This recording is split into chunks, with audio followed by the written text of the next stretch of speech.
अस्सलाम वालेकुम वरहमतुल्लाहि वबरकातुहू। बहुत बहुत स्वागत है आपका हमारे इस प्रोग्राम में जिसका नाम है about Islam with Amjad Ali Ansari. और आज भी हमारे साथ मौजूद है मुफ्ती अबू बकर मिसबाही साहब, जिनसे हम कुर्बानी से रिलेटेड कुछ सवालात करेंगे।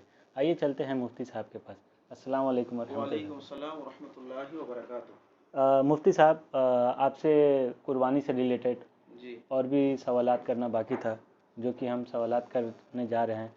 तो हमारा पहला सवाल ये है कि कुर्बानी के चांद उठने के बाद क्या हम लोग नाखून या बाल ये सब कटवा सकते हैं कि नहीं? बहुत अच्छा आपने सवाल किया है।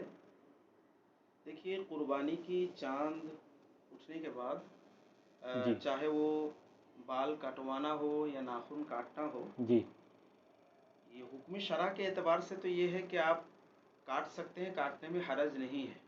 जी लेकिन फजीलत की बात हो, इस्तिहबाबी हुक्म की बात हो, तो बेहतर ये है कि ना काटें। जी इसकी दलील ये है कि एक मुस्लिम शरीफ की हदीस है, जो हदीस नंबर 5015 है, कि अल्लाह के रसूल सल्लल्लाहु अलैहि सल्लल्लाहु वसल्लम ने अलैहि इरशाद वसल्लम। फरमाया, मन कान लहु ज़िब्हुन यज़बहुहु फ़इज़ा उहिल्ल हिलालु ज़िल हिज्जा फला यअख़ुज़न्न मिन शअरिही वला मिन अज़फ़ारिही शैअन हत्ता युज़हिया।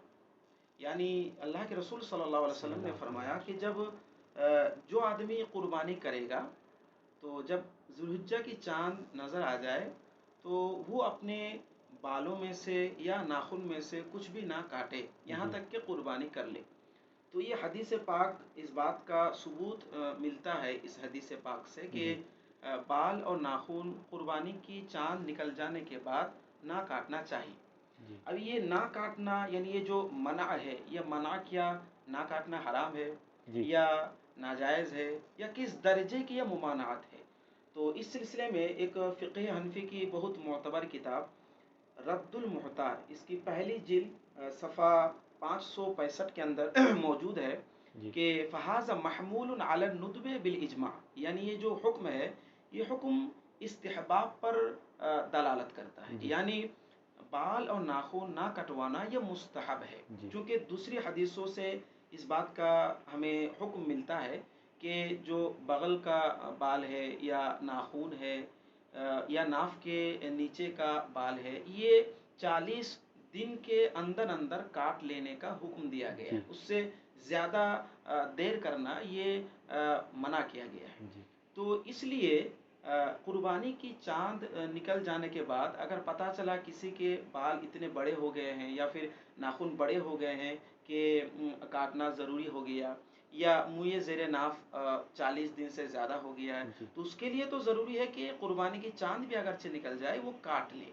जी लेकिन अगर नॉर्मल है, यानी आम दिनों की तरह उसका बाल भी मौजूद है या नाखून भी है, तो जो आदमी कुर्बानी करेगा उसके लिए मुस्तहब हुक्म यही है कि वो ना काटे। जी इसी तरह दूसरी हदीसों में मौजूद है कि जो आदमी कुर्बानी करने पर कादिर नहीं, मतलब उतनी वसाअत नहीं है, तो उसे भी चाहिए कि वो कुर्बानी के दिन तक अपने बाल और नाखून ना काटे। उसमें क्या होता है कि अल्लाह की तरफ से उसे कुर्बानी करने का सवाब मिल जाता है। तो ये हुक्म सिर्फ इस्तिहबाबी हुक्म है, यानी मुस्तहब हुक्म। जी बहुत बहुत शुक्रिया आपका। जैसा कि आप लोग जान चुके हैं कि कुर्बानी के चांद उठने के बाद क्या नाखून और बाल काट सकते हैं या नहीं, इसका जवाब मुफ्ती साहब ने बहुत ही अच्छा दिया। चलिए चलते हैं हमारे अगले सवाल के पास। आपसे दूसरा सवाल ये है कि कुर्बानी के अय्याम में क्या क्या दुआ कर सकते हैं? देखिए, कुर्बानी के अय्याम, ऐसे तो कुर्बानी का जो महीना है जी ये मुहतरम और बहुत ही अच्छा महीना है, क्योंकि इसमें हज करते हैं लोग। तो इस एतबार से कोई भी दुआ आप जो मसनून दुआएं हों या दुआ कर सकते हैं।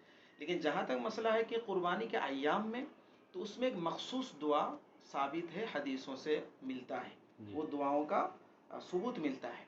जी मसलन फ़िक़्ह हनफ़ी की एक मोतबर किताब है तनवीरुल अफ़सार, उसके तीसरी जिल्द के 71 नंबर सफ़ा में ये मसला मौजूद है कि एक तकबीर है जिसको तकबीर तशरीक कहते हैं, यानी जी अल्लाहु अकबर ला इलाहा इल्लल्लाह वल्लाहु अकबर वलिल्लाहिल हम्द। ये जो तकबीर है, यानी ये जो दुआ है जो तकबीर की शक्ल में मौजूद है, तो ये पढ़ने का हुक्म दिया गया है। जी और ये 9वीं ज़िलहिज्जा की नमाज फ़ज्र से लेकर के 13वीं ज़िलहिज्जा की असर तक पढ़ने का हुक्म दिया गया है। यानी हर उस फ़र्ज़ नमाज में जो फ़र्ज़ नमाज जमात मुस्तहब्बा के साथ अदा की जाए, जी यानी मस्जिद में जमात मुस्तहब्बा के साथ अगर वो नमाज अदा की जाए तो उस हर फ़र्ज़ नमाज के बाद एक मरतबा पढ़ना वाजिब है, 3 मरतबा पढ़ना ये अफजल है। तो ये जो तकबीर है, ये तकबीर 9वीं ज़िलहिज्जा की फजर से लेकर असर की यानी 13वीं के असर तक पढ़ने का हुक्म दिया गया है तो और यही पढ़ना चाहिए। तो इसमें और एक सवाल ऐड करते हैं कि ये सिर्फ जमात के साथ नमाज पढ़ेंगे तभी ये जायज़ तभी है? ये मतलब वाजिब है 1 मरतबा पढ़ना और 3 मरतबा पढ़ना अफजल है। और अगर ऐसे ही कोई मुनफरिद पढ़ता है तो उसके लिए मुस्तहब है वो पढ़े। जैसे जी औरतों के लिए भी जिसे हुक्म औरत ये है कि वो आहिस्ता पढ़े, जी तो पढ़ सकती है। जी बहुत बहुत शुक्रिया। चलते हैं हमारे आखिरी सवाल के पास। तो हमारा ये आखिरी सवाल है कि क्या ये बात सच है कि जिस घर में नमाज ना हो उस घर की कुर्बानी जायज़ नहीं है? देखिए नमाज हर मुसलमान आकिल व बालिग के ऊपर फ़र्ज़ है, ठीक जी है। तो नमाज की फ़र्ज़ियत का तो किसी को इनकार नहीं, बल्कि इनकार हो ही नहीं सकता। कोई जी इनकार करेगा तो वो काफिर हो जाएगा। जी तो नमाज ये फ़र्ज़ है और उसको एक मरतबा भी अगर कोई जानबूझकर छोड़ता है तो उसकी बहुत सी सज़ाएँ हदीसों में वारिद हैं। जी इसलिए नमाज तो बिल्कुल तर्क नहीं करना चाहिए। अगर किसी ने गलती से ऐसा कर लिया है तो उसको तौबा करना उस पर लाजिम व ज़रूरी है। जी लेकिन उसकी वजह से कुर्बानी जायज़ नहीं होगी या कुर्बानी दुरुस्त ना होगी, ऐसा नहीं है, बल्कि कुर्बानी एक अलग तरह से वाजिब है। यानी कुर्बानी एक अलग हुक्म शरअ है। यानी शरीयत का जिस तरह हुक्म ये है कि नमाज पढ़ना फ़र्ज़ है, इसी तरह शरीयत का हुक्म ये भी है कि अगर किसी को वसाअत है, अल्लाह ने किसी को वसाअत अता की है तो उसके ऊपर कुर्बानी भी वाजिब है। जी तो कुर्बानी एक अलग जिहत से वाजिब है। किसी के पास अगर माल है, किसी को वसाअत है, तो उस पर जो है कुर्बानी वाजिब है। और हर मुसलमान आकिल व बालिग के ऊपर नमाज फ़र्ज़ है। तो अगर कोई एक फ़र्ज़ को छोड़ देता है तो उसकी वजह से दूसरे वाजिब पर कोई खलल नहीं पैदा होगा। ऐसा नहीं कि दूसरी वाजिब जो है उससे मतलब रुखसत हो जाएगी या जायज़ नहीं होगी, ऐसा कोई मसला नहीं, बल्कि कुर्बानी जिस पर वाजिब है उसको कुर्बानी करना होगा। जी चलिए बहुत बहुत शुक्रिया हमारे इन सवालों का जवाब देने के लिए। उम्मीद है आपको इन सवालों का जवाब मिल गया होगा। चलिए इसी के साथ हमारा वीडियो आज यहाँ ख़त्म होता है। मिलते हैं अगला वीडियो में अगला सवाल के साथ। अस्सलाम वालेकुम। वालेकुम अस्सलाम व रहमतुल्लाह।